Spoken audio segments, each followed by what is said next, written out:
Hey guys, today we're unboxing the Zagg HD Glass Plus screen protector for an iPhone X, and I apologize if the quality is a little bit down. We are just going to be using my iPad for today's filming. So, once you take it out of the shipment package, you'll get this down here. Let's go ahead and take off that adhesive here.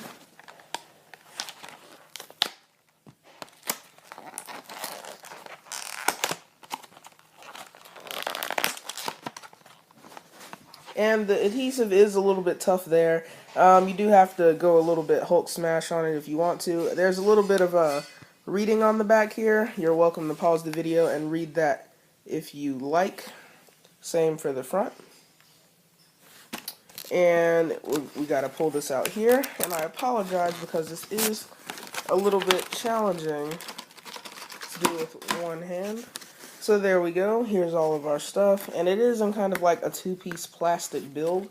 So we're going to go ahead and flip that over right here. I'm going to separate it. And here is all of our things. The little body to guide our screen protector, the stickies, the wet wipe, the microfiber cloth, and the screen protector itself. Alright guys, this was just an unboxing video, and we'll see you in the next one. And I'll let you guys know how it holds up, and also we're going to do a scratch test. So, we'll see you in the next one. Bye.